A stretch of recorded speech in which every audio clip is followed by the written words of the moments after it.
আরে নিয়ে আসো, কে সেই মেহমান, নিয়ে আসো আমার কাছে। জিবরাইল বলছে মেহমানের নাম হচ্ছে ইসমুহু মালাকুল মত, নিয়ে আসো যাও। এবার দেখেন মালাকুল মত নবীর কাছে কি করছে, এটাই আমার হাদিসের মূল মেসেজ।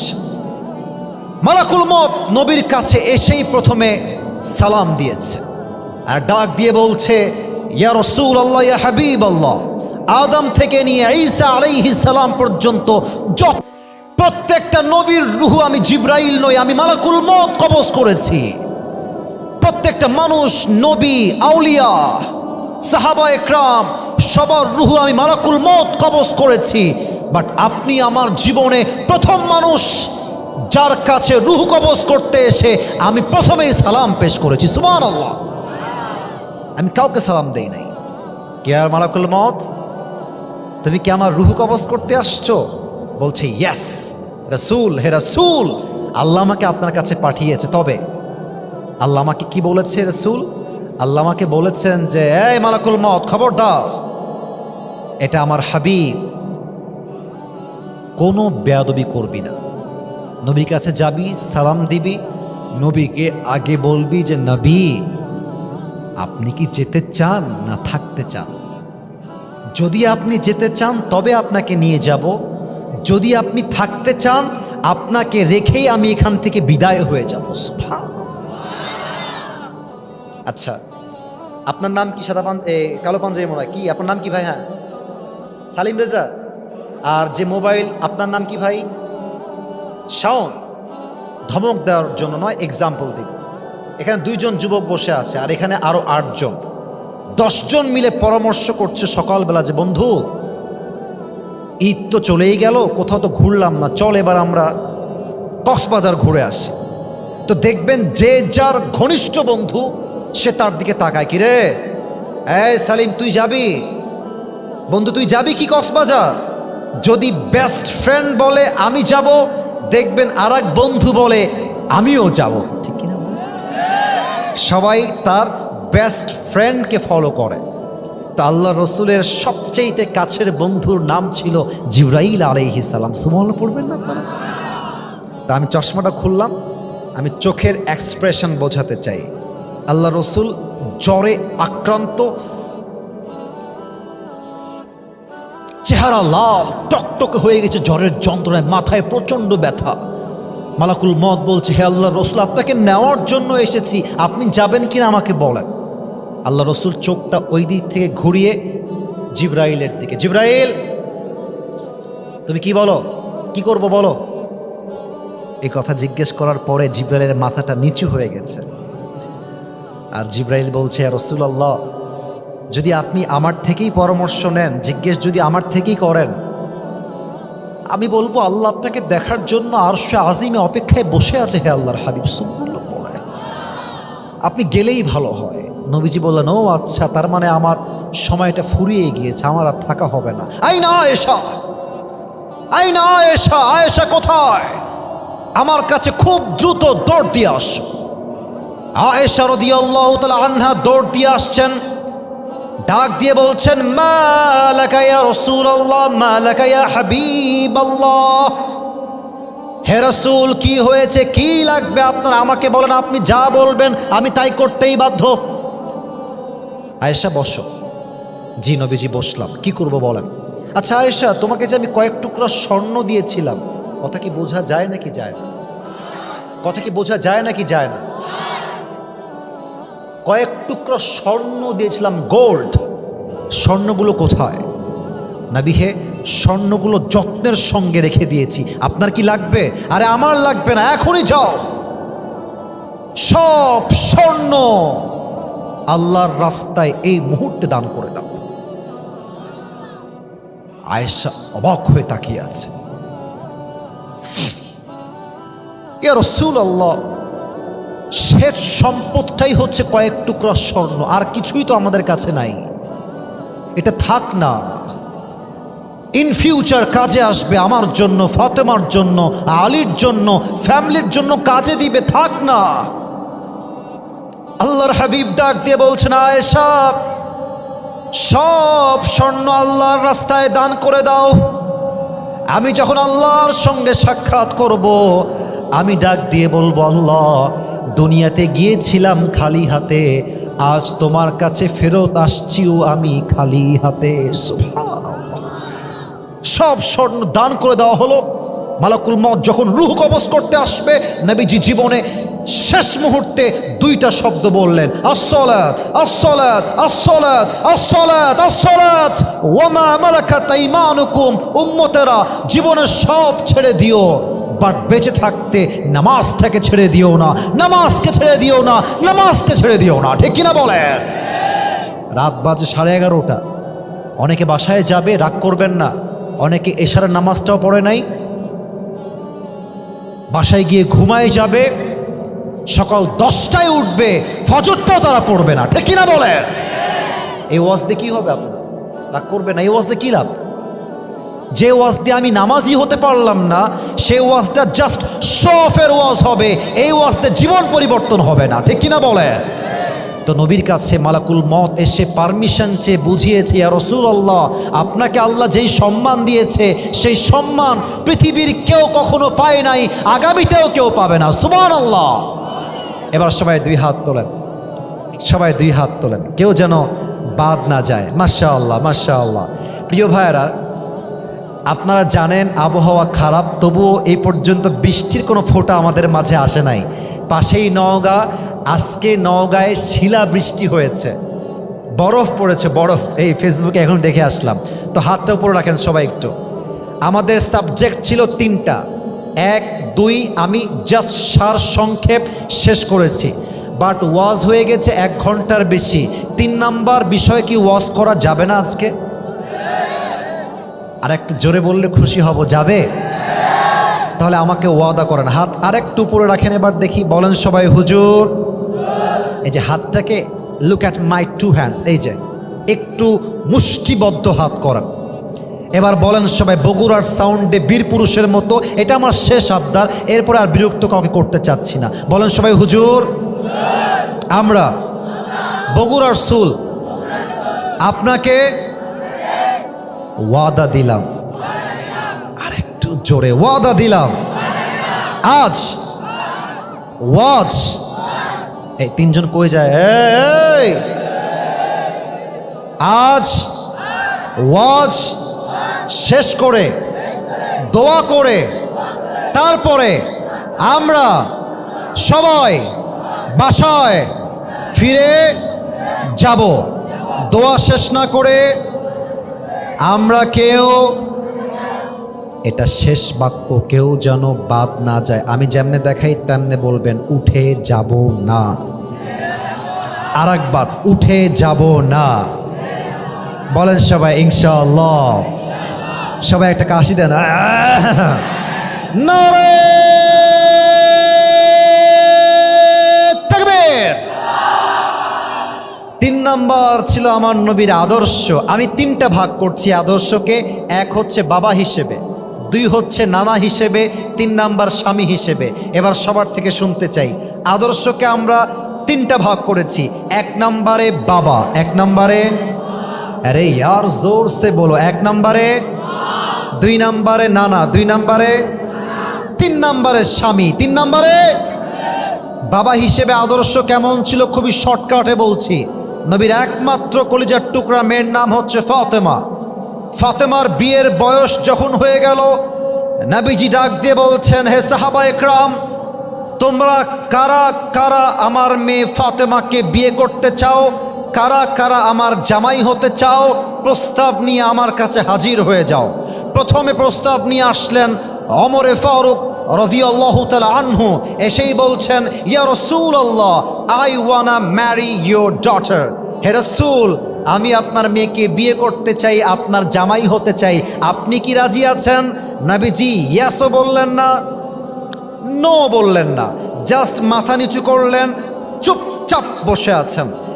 এবার ওমরে ফারুক বুঝে গিয়েছে আমার প্রস্তাবটা রিজেক্টেড, আমার প্রস্তাব ক্যান্সেল, আমার কোনো খাওয়া নাই, সম্মানের সঙ্গে বের হয়ে গেছে। আরেকজন সাহাবী আসছে, ইয়া রাসূলুল্লাহ, আমি আপনার মেয়েকে বিয়ে করতে চাই রাসূল, আপনার কি পারমিশন আছে কিনা? আবার নবীজি মাথা নিচে। No yes, no no, yes বলেন নাই, নো বলেন নাই, মাথা নিচে। ওই সাহাবী বুঝে গিয়েছে যে আই গট রিজেক্টেড, আমার দ্বারা এই বিয়ে সম্ভব নয়, তিনি বের হয়ে গেছেন। এবার আমার 4টা আঙ্গুল দেখবেন। প্রথমে 2জন সাহাবী আসছে, রিজেক্টেড, তারা বের হয়ে গেছে। আর বাহিরে আরো 2জন সাহাবী আছে, এক হচ্ছে আব্দুর রহমান বিন আউফ, আর এক হচ্ছে আলী রাদিয়াল্লাহু তাআলা আনহু। তো যুবকরা একটু বুঝবা ভালো, দেখবেন যুবকরা আজকাল এত দুষ্টু। আরে ভাই, যুবকদের কথা কি বলবো, ক্লাস 5-এর ছেলে বলছে এটা আমার, দেখবি না ওকে, এটা আমার। ভুল বললাম না ঠিক বললাম? ঘুরতে গেছে মমইনে, বলছে বন্ধু ওইটা তোর, এটা আমার। আছে না নাই? তো বন্ধুরা অনেক দুষ্টামি আমরা করি। তো দেখেন, আলী দাঁড়িয়ে আছে, আব্দুর রহমান বিন আউফও দাঁড়িয়ে আছে। আব্দুর রহমান বিন আউফ বলছে, আলী বন্ধু, এই 2জন তো নবীর কাছে গিয়ে রিজেক্ট হয়ে গেছে, জামাই হতে পারে নাই, বাট বন্ধু আমার একটা বিশ্বাস আছে, তুমি আলী যদি নবীর কাছে বিয়ের প্রস্তাব নিয়ে যাও ফাতেমার জন্য, আমার বিশ্বাস নবী তোমাকে খালি হাতে ফিরাই দিবে না। সুবহানাল্লাহ। আলী বলছে ডাজন্ট মেক এনি সেন্স। আরে তুমি কি কও মিয়া, ধুর, আমার না আছে বাড়ি, না আছে টাকা, না আছে সম্পদ, না আছে বিজনেস, আই হ্যাভ নাথিং। আমার সঙ্গে তো জামাই হিসেবে কখনো মেয়ে দিবেই না। নো প্রবলেম, একটু চান্স মেরে আসো। চান্স মারতে দোষ কোথায়? আরে না না, হবে না। কেন হবে না? এটা যুবকরা বুঝবেন। আজকালকার মেয়ের বাবারা টাকা ছাড়া মেয়েকে বিয়ে দিতেই চায় না। আর মুরব্বীরা, আপনাদেরকে আমি অসম্মান করছি না, আই বিলিভ দ্যাট প্রত্যেকটা মুরব্বী এখানে নবীর আদর্শে বিশ্বাসী। বাট এই দেশে এমনও কিছু মুরব্বী আছে, জামাইয়ের কাছে টাকা দেখলে, সরকারি চাকরি দেখলে বুইড়া টাকলার সঙ্গে মেয়েকে বিয়ে দিয়ে দেয়। আলী বলছে আমার তো কিছু নাই, আমাকে তো বিয়ে দিবে না বন্ধু, আমাকে মাফ করো প্লিজ, আমি যাব না। আরে বন্ধু যাও তো, এটা ট্রাই করে আসো। এবার দেখেন মজার হাদিস। এবার আলী আসছে নবীর কাছে বিয়ের প্রস্তাব নিয়ে। তো এই হচ্ছে ফ্রন্ট গেট, নবীজি এখানে বসে আছেন। তো আলী একবার গেট দিয়ে ঢুকে এই পার দিয়ে বের হয়ে যায়, এই পার দিয়ে ঢুকে এই পার দিয়ে, নবীর কাছে আসে না। আরে ভাই, মেয়ের বাপের কাছে বিয়ের প্রস্তাব নেওয়া কত বেশি কঠিন, এটা যুবকরা ছাড়া কেউ বুঝবে না। তো নবীজি বলছে, আলী কি কি এরকম তিরিং বিরিং করছো কেন, আমার কাছে আসো, কি বলবো আমাকে বলো, বসো এখানে বসো। আলী থরথর করে কাঁপছে। ইয়া রাসূলুল্লাহ, একটা কথা বলতে চাই। কি? বলো বলো বলো। বলছে নবী, হে আমি তো আপনার মেয়ে ফাতেমাকে বিয়ে করতে চাই, আপনি কি রাজি আছেন? তো নবী আগের 2বার কিন্তু কিছুই বলেন নাই, একদম চুপচাপ। কিন্তু নবী এবার একটা শব্দ বললেন, আলী যাও ইনশাআল্লাহ। সুবহানাল্লাহ পড়বেন না তো? কিন্তু আলী রাদিয়াল্লাহু তাআলা আনহু ইনশাআল্লাহর অর্থটা আসলে কি বোঝে নাই, ঝামেলা লেগে গেছে। বাহিরে বের হয়ে আসছে, মুখটা বাংলার পাঁচের মতো হয়ে গেছে, মন খারাপ। ইসরে, আমিও ছায়া খাইলাম, এখানে বিয়ে হলো না, আমার মনটা খুবই খারাপ। আব্দুর রহমান বিন আউফ দূর থেকে দেখছে বন্ধু গেল খুশি মনে, আসলো কষ্ট নিয়ে। ব্যাপার কি, বন্ধুর হইল কি? ইয়া আলী, খবর কি, আপডেট কি, আমাকে বলো। আলী বলছে, বন্ধু আমিও রিজেক্টেড, আমারও বিয়ে হবে না, ফাতেমাকে আমি পাবো না। তা আব্দুর রহমান বিন আউফ বিশ্বাস করতে পারছে না, বন্ধু নবী কি কিছুই বলে নাই? বলছে হ্যাঁ, নবীজি জাস্ট একটা শব্দ বলেছেন ইনশাআল্লাহ, আর কিছুই বলেন নাই, ইয়েস বলেন নাই। আব্দুর রহমান বিন আউফ বলছে, বন্ধু তোমার তো মাথায় বুদ্ধি একটু কম দেখছি। আরে নবীর ইনশাআল্লাহ মানেই তোমার বিয়ে অর্ধেক ডান হয়ে গিয়েছে। সুবহানাল্লাহ। এখন দেখেন আদর্শটা কোথায়। আব্বাজান, মায়েরা, আদর্শ বুঝবেন। নবীজির কাছে ওহী আসছে ফাতেমার সঙ্গে আলীরই বিয়ে হবে, এটা আল্লাহর পক্ষ থেকে সিদ্ধান্ত। তবুও নবীজি ইয়েস বলেন নাই, একটাই শিক্ষা দেওয়ার জন্য নবী ফাতেমার কাছে আসছে। এসে বলছে, ফাতেমা, ও আম্মা জান, একটা কথা আছে শুনবেন? আব্বাজান বলেন, কি কথা বলেন আব্বা, কি বলবেন? ফাতেমা, আমি তোমার জন্য একটা পাত্র দেখেছি বিয়ে দেওয়ার জন্য, তুমি কি বিয়ে করবা? ফাতেমা বলছে আব্বাজান পাত্রের নাম কি? বলছে ইসমুহু আলী, তার নাম হচ্ছে আলী, বিয়ে করবা? তো ফাতেমা কিন্তু ইয়েস বলেন নাই, জাস্ট একটা মুচকি হাসি দিয়েছে। আর মাথায় রাখবেন আব্বাজান, যুবক ভাইয়ারা, মেয়েরা বিয়ের ক্ষেত্রে ইয়েস না বলে যদি জাস্ট একটা মুচকি হাসি দেয়, বুঝে নিবেন দাল মে কুছ কালা তো জরুর হ্যাঁ। তার মানে সে বোঝাচ্ছে যে এই বিয়েতে আমি রাজি আছি আব্বা, তুমি দিলে আমি বিয়ে করে ফেলবো, ঠিক কিনা বলে? এখন শিক্ষা কোথায়? শিক্ষা হচ্ছে আপনি বাপ হয়েছেন, আপনি মেয়েকে বড় করেছেন, খাওয়াইছেন, পড়াইছেন, তার মানে এটা নয় যে আপনি যেখানে মন চায়, যেমনে মন চায় আপনার মেয়েকে পারমিশন ছাড়া কোনো গাঞ্জাখোরের সঙ্গে বিয়ে দিবেন। এটা নবীর আদর্শ হতে পারে না যুবক ভাইরা। মেয়েকে বলবেন যে মা তুমি রাজি আছো কিনা, তুমি ইয়েস বললে আমি ইয়েস, তুমি না বললে আমিও না, তুমি রাজি আমিও রাজি, তুমি রাজি নও আমরাও রাজি নই। এটাই হচ্ছে নবীর আদর্শের কথা, ঠিক কিনা বলেন? বাবা হিসেবে আদর্শ। আর দুইটা কথা বলে শেষ করছি। নবী ছিলেন একজন নানা, নবী যে নানা ছিলেন, নাতি ছিলেন দুইজন। কি কি বলতে পারেন?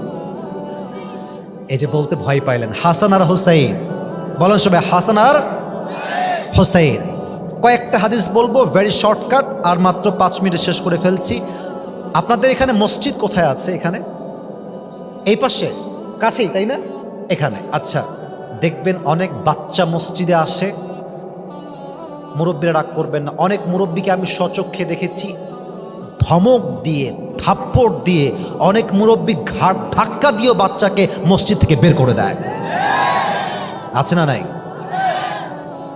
আচ্ছা, আজকে কয় তারিখ ভাইজান? 6 তারিখ, তাই না? 6 তারিখ না আজকে? আচ্ছা, গত সোমবার আমাদের কিসের দিন ছিল? কিসের দিন ছিল? ঈদের দিন আসলেই আল্লাহ রসুল বাসায় আসতেন, ফাতেমার বাসায়। শ্বশুর আসছে, অর্থাৎ আলীর জন্য তো শ্বশুর এসে বলতো আইনা লুকা, আমার দুষ্টু দুটা বাবু হাসান আর হুসাইন কোথায়, নিয়ে আসো।